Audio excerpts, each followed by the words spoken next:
इंताकिया मुल्क शाम का एक बेहतरीन शहर था, जिनकी फसीली संगीन दीवारों से बनी हुई थीं, और पूरा शहर 5 पहाड़ों से घिरा हुआ था, और शहर की आबादी का रकबा 12 मील तक फैला हुआ था। हज़रत ईसा अलैहिस्सलाम ने अपने हवारियों में से 2 मुबल्लिगों को तबलीग दीन के लिए इस शहर में भेजा। एक का नाम सादिक और दूसरे का नाम मसदूक था।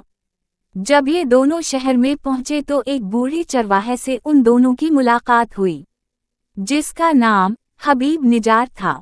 सलाम के बाद हबीब निजार ने पूछा, आप लोग कौन हैं और कहाँ से आए हैं और मकसद क्या है? तो इन दोनों साहिबान ने कहा कि हम दोनों हज़रत ईसा अलैहिस्सलाम के भेजे हुए मुबल्लिगीन हैं, और इस बस्ती वालों को तौहीद और खुदा परस्ती की दावत देने आए हैं। तो हबीब निजार ने कहा कि आप लोगों के पास इसकी कोई निशानी भी है? तो इन दोनों ने कहा कि जी हाँ, हम लोग मरीजों और मादरजाद अंधों और कौड़ियों को खुदा के हुक्म से शिफा देते हैं। ये उन दोनों की करामत और हज़रत ईसा अलैहिस्सलाम का मोजिज़ा था। ये सुनकर हबीब निजार ने कहा कि मेरा एक लड़का मुद्दतों से बीमार है, क्या आप लोग इसको तंदुरुस्त कर देंगे? इन दोनों ने कहा कि जी हाँ, इसको हमारे पास लाओ। चुनाचे इन दोनों ने इस मरीज लड़के पर अपना हाथ फेर दिया, और वो तंदुरुस्त होकर खड़ा हो गया।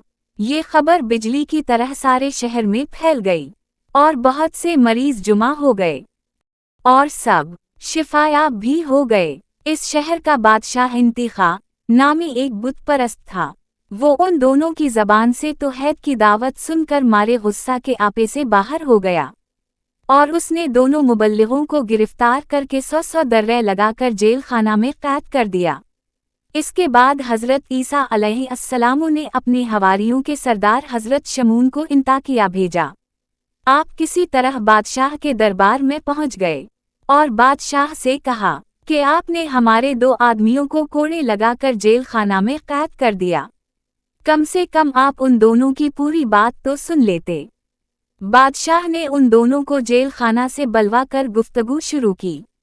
तो इन दोनों ने कहा कि हम यही कहने के लिए यहाँ आए हैं कि तुम लोग इन बुतों की इबादत को छोड़कर खुदाए वहदा की इबादत करो, जिसने तुमको और तुम्हारे बुतों को भी पैदा किया है। जब बादशाह ने उन दोनों से कोई निशानी तलब की, तो इन दोनों साहिबों ने एक ऐसे मादरजाद अंधे को, जिसके सर में आंखें थी ही नहीं, हाथ फेर दिया, तो उसकी पेशानी में आंखों के 2 सुराख बन गए। फिर उन दोनों साहिबान ने मिट्टी के 2 गलूले बनाकर इन सुराखों में रखकर दुआ कर दी, तो ये दोनों गलूले आंखें बनकर रोशन हो गए, और मादरजाद अंधा अनखियरा बन गया। हज़रत शमून ने फरमाया, ए बादशाह, क्या तुम्हारे बुतों में भी ये कुदरत है? बादशाह ने कहा, नहीं। हज़रत शमून ने फरमाया, फिर तुम उसकी इबादत क्यों नहीं करते, जो ऐसी कुदरत वाला है, अंधों को आंखें अता फरमा देता है। ये सुनकर बादशाह ने कहा, क्या तुम्हारा खुदा मुर्दों को जिंदा कर सकता है? अगर वो मुर्दों को जिंदा कर सकता है, तो एक मुर्दे को जिंदा कर दे, जो मेरे एक दहकान का लड़का है, और वो कई रोज से मरा पड़ा है, और मैंने उसके बाप के इंतजार में अभी तक इसको दफन नहीं किया है। बादशाह इन तीनों साहिबान को लेकर लड़के की लाश के पास गया, और इन तीनों साहिबान ने दुआ मांगी, तो खुदा के हुक्म से वो मुर्दा जिंदा हो गया, और बुलंद आवाज से कहा, मैं बुत परस्त था, तो मैं मरने के बाद जहन्नम की वादियों में दाखिल किया गया। लिहाजा मैं तुम लोगों को अजाब इलाही से डराते हुए अल्लाह पर ईमान लाने की दावत देता हूँ, और तुम लोगों को नसीहत करता हूँ कि खुदा के पैगंबर हज़रत ईसा अलैहिस्सलाम का कलिमा पढ़कर इन तीनों मुबल्लिगीन की बात मानकर उन लोगों के साथ अच्छा सलूक करो, क्योंकि ये तीनों साहिबान हज़रत ईसा अलैहिस्सलाम के हवारी हैं। ये मंजर देखकर और मुर्दा की तकरीरीन कर सब के सब हैरान रह गए। इतने में हबीब निजार भी दौड़ते हुए पहुंच गए, और इन्होंने भी बादशाह और सारे शहर वालों को मुबल्लिगीन की तस्दीक के लिए पर जोर तकरीर करके आमादा कर लिया। यहाँ तक कि बादशाह और उसके तमाम दरबारियों ने ईमान की दावत को कबूल कर लिया और सब साहब ईमान हो गए, मगर चंद मनहूस लोग जो बुतों की मोहब्बत में अक्ल होश खो चुके थे, वो ईमान नहीं लाए बल्कि हबीब निजार को कत्ल कर दिया। इन मर्दूदों पर अजाब आया और अजाब इलाही से हलाक कर दिए गए। इस वाक़या को कुरान मजीद ने इन लफ्ज़ों में बयान फरमाया है।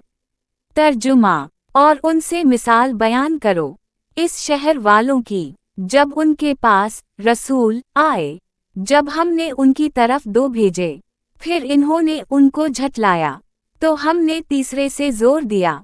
अब इन सब ने कहा कि बेशक हम तुम्हारी तरफ भेजे गए हैं। बोले, तुम तो नहीं मगर हम जैसे आदमी, और रहमान ने कुछ नहीं उतारा, तुम निरे झूठे हो। वो बोले, हमारा रब जानता है कि बेशक जरूर हम तुम्हारी तरफ भेजे गए हैं और हमारे जिम्मा नहीं मगर साफ पहुंचा देना। बोले, हम तुम्हें मनहूस समझते हैं, बेशक तुम अगर बाज ना आए तो जरूर हम तुम्हें संसार करेंगे और बेशक हमारे हाथों तुम पर दिख की मार पड़ेगी। इन्होंने फरमाया, तुम्हारी नहूसत तो तुम्हारे साथ है, क्या इस पर बदकते हो कि तुम समझाए गए, बल्कि तुम हद से बढ़ने वाले लोग हुआ। और शहर के परले किनारे से एक मर्द दौड़ता आया, बोला, ऐ मेरी कौम, भेजे हुओं की पैरवी करो, ऐसों की पैरवी करो जो तुमसे कुछ नेक अजर नहीं मांगते और वो राह पर हैं।